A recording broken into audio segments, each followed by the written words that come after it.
Hello, my name is Kyle, and this is The Conservative Take, where we take culture, TV, and movies, and we filter it right. If this is your first time here, please consider hitting that like and subscribe button and that bell icon so that you don't miss any future content. In this video, I'm going to talk to you about the Iowa caucuses, what happened there, how Bernie Sanders got, well, sort of screwed over. Also, the New Hampshire primaries and why those two are important. And also, what happens out of that, who are the winners and losers. And to keep this video short, I'm going to jump right into how President Trump, whether by commission or omission, brought us to this point. How he, in some way, shape, form, or fashion, was able to put this scenario in a way that totally suits him and, going forward, almost assures a re-election. Okay, so let's talk about the Iowa caucus.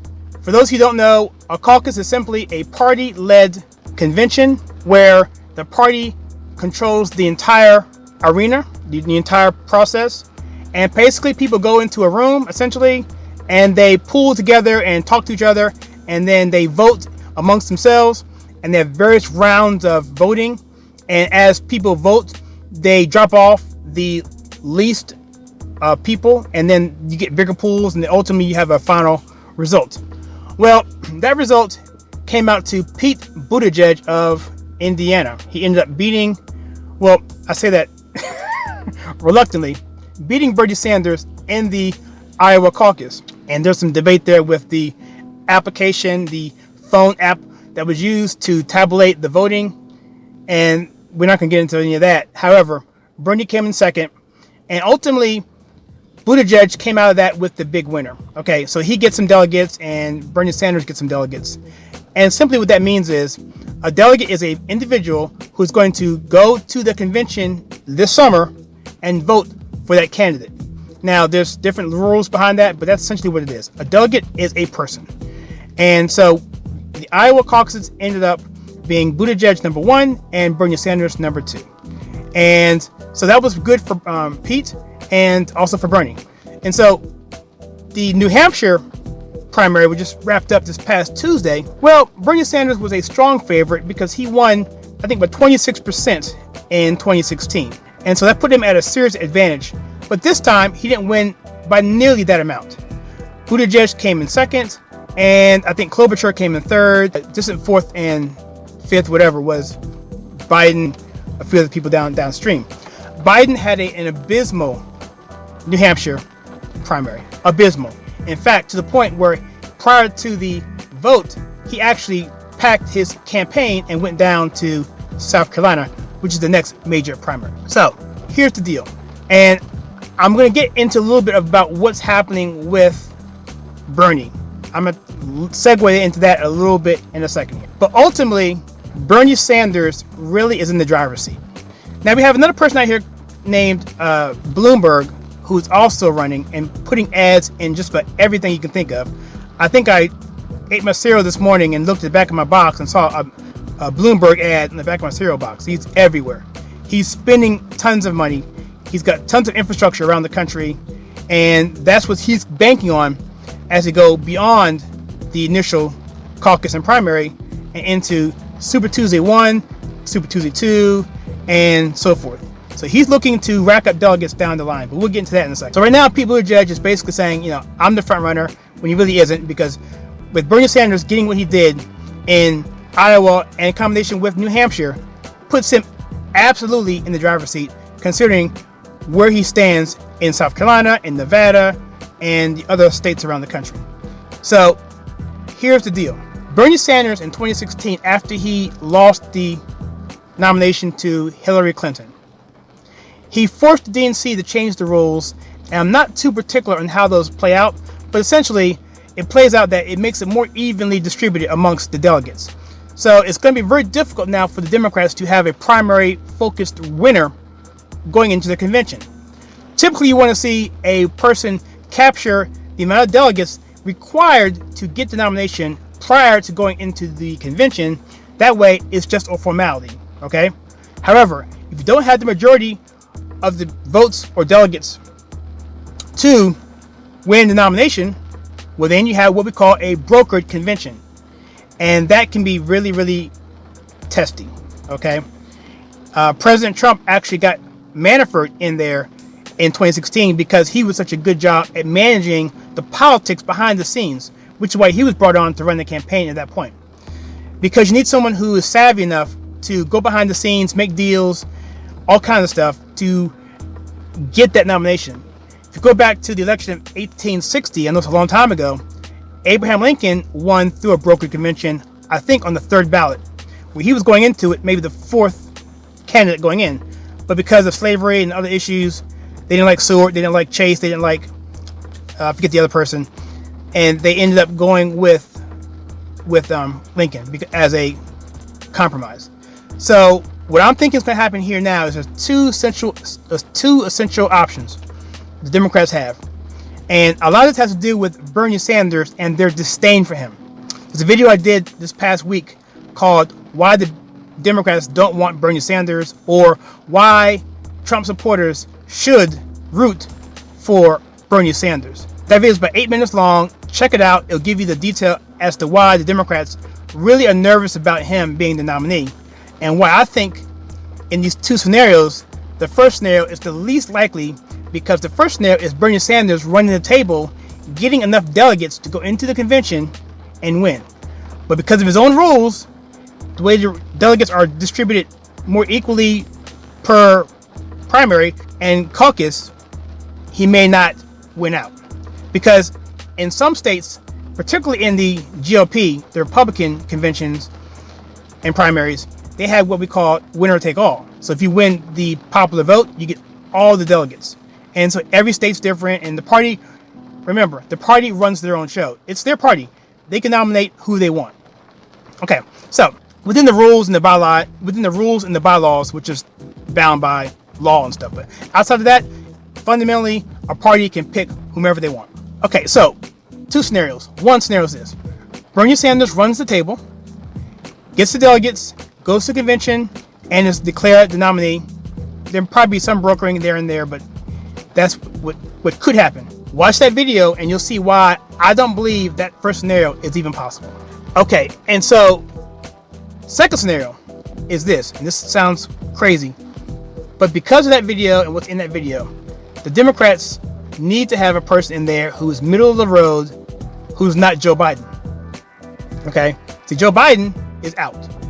His campaign totally collapsed. He's done. So Bloomberg, I feel, could easily go into convention with maybe the same number of ballots or delegates as Bernie Sanders, maybe a little bit less. He has enough leverage going into it, and then he can go into the convention and broker it so that he gets the nomination if he puts someone on the ticket that the rest of the people like, which would happen to Lincoln. Lincoln came on there as a Republican, anti-slave party Republican, and they put Andrew Johnson on there, who was a Democrat, so as a kind of a balance out. Similar thing happened with JFK and Johnson, happened with Reagan and Bush, happened with him too. So yeah, so it happens all the time. So I can conceivably see Bloomberg get the nomination with someone else, maybe a Buttigieg, maybe a Harris, who knows, as part of that ticket. So why is that important? It's not important. It's just interesting because I think President Trump will beat any of those combinations, because what Trump has to worry about is two things: the shady stuff that happens in elections, we all know about that, but moreover, he has to worry about his record. Does he have a record to run on? He can't run against Washington anymore. A little bit, the swamp, but he's been there 4 years. He can run on his record, and that he can win hands down. Gallup poll came out this week. People are happy where they are. People are anticipating Trump to win. So all indications are there that Trump's going to win. Okay, so let's also get into some minutia here. With Iowa, Trump got a huge turnout.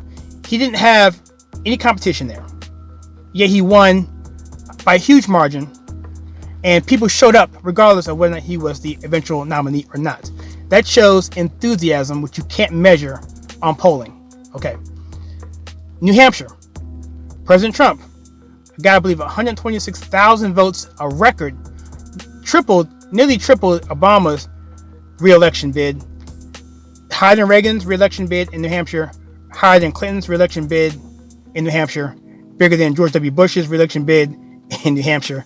By a wide margin, people are voting for Trump. And what's happening here? We're seeing that people are leaving the Democrat Party and going into the Republican column and voting for Trump. New Hampshire is an open primary, which means any party can vote. Okay, so that's what's happening, and Trump looks really good and strong in that area. Let's move into how we got here. How did this situation happen, and why do I think Trump, either through a commission or omission, his actions or whatever, allowed him to be in a position right now where he's almost assured a re-election? Well, the way I see it is this, is that President Trump, and I've mentioned this before in other videos, President Trump was able to recognize that the left was going to resist. And resist they did. No matter what Trump said, the sky is blue. No, I'm sorry, it's orange. They don't care. And so when he realized that, he realized, and this is my opinion, when he realized that, he knew that once you can predict what your enemy will do, you got him. And so if you can say one thing and you know for a fact they're going to go opposite to that, you got him. So all Trump did was sit in the middle of positions with healthcare, with Medicare, with Medicaid, with issues that the Democrat Party should own. Prisoner reform, okay? That was huge, okay? So he's sitting in these issues that are in the middle, the Democrats typically own, and also went to the right of issues that Republicans are on, like immigration and taxes, the tax cuts, whatever. It still forces the Democrats to move to the left, because they did. And all that did was just move the party further and further to the socialist communist side. Now, what was happening before was that there was already a growing trend or a growing movement within the Democrat Party with the socialist movement. Started with Bernie Sanders, and probably even before that. You had the ALC, the Squad, those people. Okay. They had what you call the Justice Democrats, whatever that means. These radical left-wing socialist people. So when they saw Nancy Pelosi and the party start moving to the left, or to resist to the left because they wanted to be outside of Trump, I think they saw that as either their opportunity to push this ball forward, because they've been waiting for a long time to move this socialist Marxist agenda in, or they basically just misconstrued what was happening and didn't care.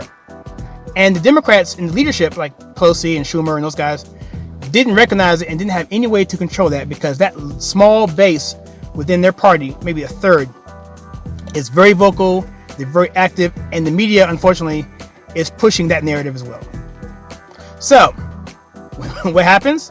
So the party keeps going further to the left, and guess what happens? Now that becomes the pervasive part of the party.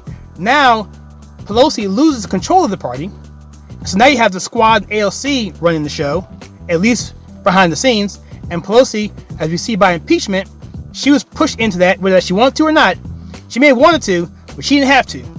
Because remember when it first came out, when she had first took control of the House in 2018, Pelosi said, we're not going to do it, it's a losing battle.